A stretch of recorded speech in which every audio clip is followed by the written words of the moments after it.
Москва ў слязах. Натхняем беларусаў. Перамога ў Арменіі. Вселенскі патрыарх узначаліў літургію па-беларуску ў Вільні. Лукашенко адпаўзае ад Расеі. У Пуціна ўсё кепска. Тройца добрых навінаў з Паўлам Северынцам.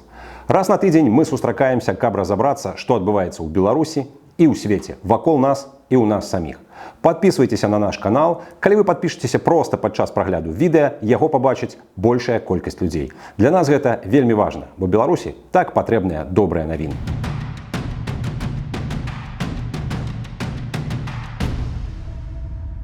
Першая добрая навіна. Партыя Нікола Пашыняна разгромна перамагла ў Арменіі. Атрымала каля паловы галасоў на парламенцкіх выбарах, а гэта каля 60% дэлегацкіх месцаў. І цяпер атрымае магчымасць стварыць устойлівы ўрад.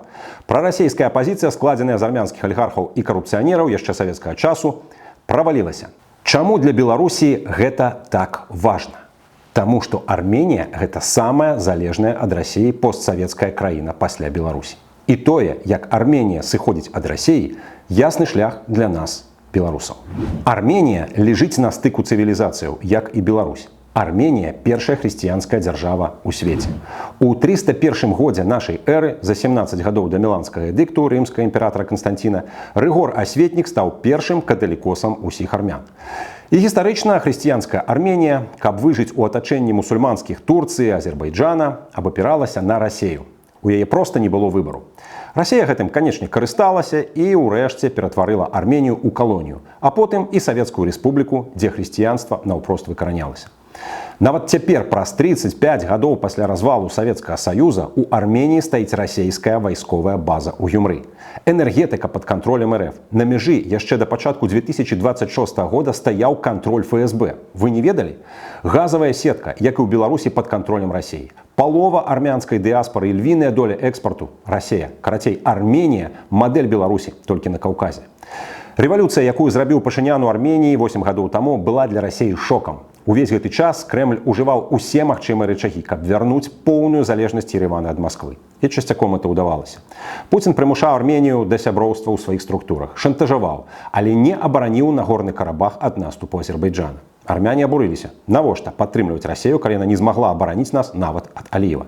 Такім чынам, 7 чэрвеня праеўрапейская партыя Пашыняна, грамадзянская дамова, выйграла гістарычныя выбары.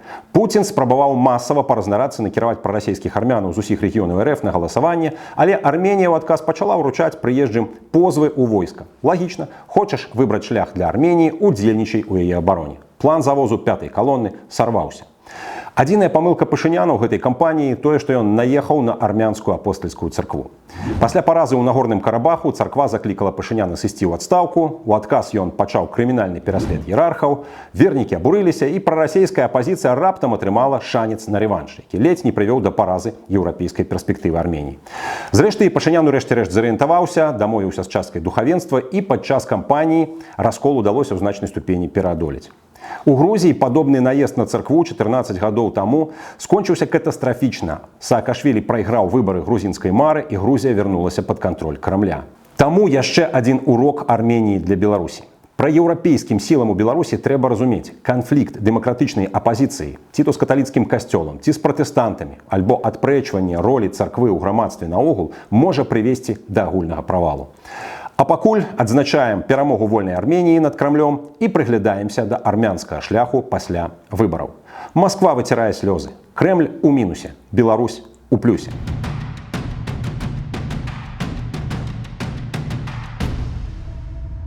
Другая добрая навіна.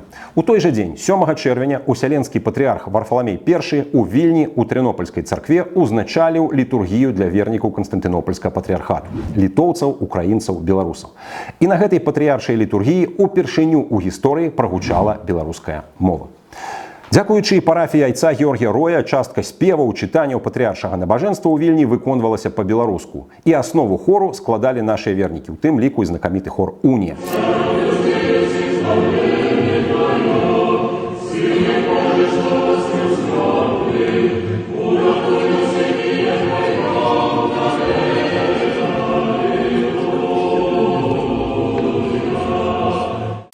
Многія беларусы былі апранутыя вышыванкі, а беларускі ў бел-чырвон-белыя народныя строі. Уселенскі патрыярх павітаў і дабраславіў іх. Чаму гэта важна? Тут сігнал праваслаўным беларусам усяго свету ад усяленскага патрыарха. Канстантынополь з вамі. І вось тут хвілінку асаблівай увагі. Памятайце пра Томас для праваслаўнай Украіны. Знакаміты Томас, які ўсяленскі патрыарх Варфаламей даў у 2019 годзе ўкраіне, дазволіў ёй стварыць сваю уласную магутную царкву. Ён безумоўна дзейсны і для Беларусі. Дазвол датычыць тых часоў, калі і украінскія, і беларускія землі ўваходзілі ў адзіную рэч паспалітую ў складзе кіеўскай мітраполіі. Калі каротка, Томас разрывае кананічнае падпарадкаванне кіеўскай мітраполіі Маскве. Яшчэ ў 17 стагоддзі Масква сфальшавала царкоўныя дакументы, каб абгрунтаваць сваё права на Украіну і Беларусь і апраўдаць агрэсію падчас страшнай вайны 1654-67 гадоў. У пазначаны час і беларускія і украінскія землі належалі да адной кіеўскай мітраполіі, прычым падпарадкоўваліся канстантынопольскаму патрыарху. Масква проста акупавала Беларусь і Украіну і потым, як заўжды, аформіла захоп праз сваю царкву. Давайте паўтару, гэта важна. Нам, беларусам, не патрэбны яшчэ адзін Томас ад усяленскага патрыарха. Дзверы адчыненыя. Патрыарх у Вільні яшчэ раз даў гэта зразумець. Нам не трэба праходзіць шлях Украіны з аўтакефаліяй ад пачатку і да канца. Украінцы прабілі нам гэты шлях. Канстантынополь ужо гатовы нас, беларусаў, прыняць. Таму, дарагія праваслаўныя беларусы, далучайцеся да парафію Канстантынопольскага патрыархату, дзе яны ёсць за мяжой Беларусі. Альбо удзельнічайце ў набажэнствах онлайн. Москва панічна баіцца беларускай незалежнай праваслаўнай царквы. Вось чаму айца Георгія Роя і ягоную канстантынопольскую парафію ў Вільні адразу абвясцілі экстрэмісцкім фарміраваннем. Беларусы маюць поўнае кананічнае права на праваслаўную царкву, незалежную ад Масквы. І вы ўявіце сабе, як толькі ў Беларусі мяняецца ўлада, ужо ёсць беларуская царква без Крамля ў галаве. Зразумела, што частка прыходаў РПЦ пяройдзе ў канстантынопольскі патрыархат, і мы нарэшце пачнем пазбаўляцца ад ісцінна расійскага шавінізма з Пуціным, Сталіным і Мікалаем II крывавым. А беларуская мова упершыню ўзяла такую вышыню урачыстае набажэнства ў прысутнасці кіраўніка сусветнай праваслаўнай царквы. Пазначым для гісторыі. 7 чэрвеня 2026 года. Вільня.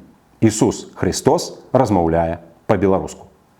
Асобна скажу пра месца. Касцёл Найсвяцейшай Троіцы ў былым кляштары трынітарыяў у віленскім Трынополі – это выразны сімвал хрысціянскага трыадзінства.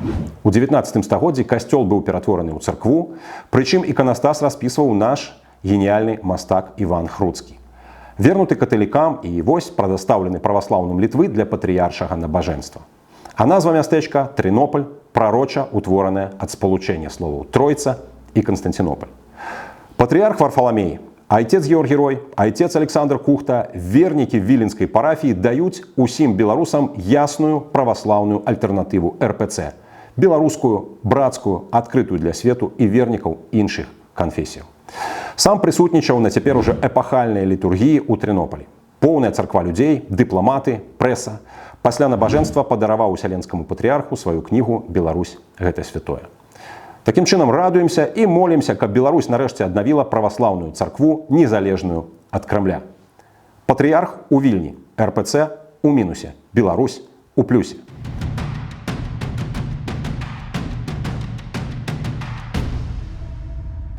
Нарэшце, трэцяя добрая навіна. Лукашенка заявіў, што ён супраць вайны і просіць перамоваў з Еўропай. 5 чэрвеня ён у гародні. Мы не агрэсары і не суагрэсары. Мы не хочам вайны. Мы будзем рабіць усё дзеля міру, бо вайна – гэта катастрофа. І яшчэ. Мы не навязваемся, але давайце сябраваць. Патрэбны мір. Калі да нас прыйдуць палякі, літоўцы, украінцы, расіяне, мы не павінны нікога адштурхоўваць. Можа быць, тут было нейкае непаразуменне. Ну, нішто сабе непаразуменне. Перакладаю. Товарищи на Западе, вы ж поймите, я ж ничего такого, Россия жмет, но боюсь прилетит от Украины. Пожалуйста, не надо, давайте договариваться. Ну скажите, мало что там заявляе Лукашенко. Але на хвіліночку, Лукашенко кажа гэта на фоне Петербургскага міжнароднага эканамічнага форума, галоўнай трыбуны Пуціна. А госці Петербургскага эканамічнага форума і ўвесь свет у гэты самы момант любуюцца на пажар нафтавых тэрміналаў і падбітых расійскіх караблёў. Усім усё зразумела нават без словаў. Лукашенко сам у Піцер не паехаў, але выступіў у гародні на самым парозе захаду і кажа: «Беларусь супраць вайны. Давайте сябраваць». Ну што, мір? Саюзнічак такім чынам даў заднюю. Пасыл Кремлю ясны. Володя, пора заканчивать это позорище. Гэта адзін з тых рэдкіх выпадкаў, калі Лукашенко публічна наступае на балючы мазоль свайму старэйшаму брату. А значыць, гэта сур'ёзна. Лукашенку моцна ўразіла сустрэча Зеленскага і Ціханаўскай у Кіеве. Пагрозлівая рыторыка ўкраінскіх вайскоўцаў, званок Макрона і візіт кіраўніка французскай выведкі Нікаля Лернера ў Менск 3 чэрвеня. Вось Лернер – это надзвычай важна. Менавіта з візітамі ўплывовых заходніх сілавікоў раней былі звязаныя хвалі пацяплення адносінаў рэжыму з Еўропай і адштурхоўвання ад Расіі. Відавочна, Лукашенко ўбачыў, што пазіцыі Пуціна ў вайне пахіснуліся. Ён мацае кропкі апірышча сярод еўрапейцаў. Беларусь не будзе прадастаўляць сваю тэрыторыю для нападу на Украіну. Быццам бы такія гарантыі атрымаў Лернер ад Лукашэнкі 3 чэрвеня. І вось ужо 5 Лукашенко публічна выступае супраць вайны і за перамовы, чым пацвярджае факт дамовы. Словам, Лукашенку прыціснулі так, што ён адстараняецца ад Пуціна і пачынае прадметна размаўляць з Еўропай. Еўрапейская палітыка, аказваецца, таксама можа быць эфектыўнай. А патрабаванне Еўропы не проста вызваленне палітвязняў, як у Трампа, але і спыненне рэпрэсіяў і дэмакратызацыя. Лукашенко не хоча вайны. Лукашенко баіцца Украіны. Лукашенко гатовы размаўляць з Еўропай. У любым разе, гэта добрая навіна. Пуцін у мінусе. Беларусь у плюсе.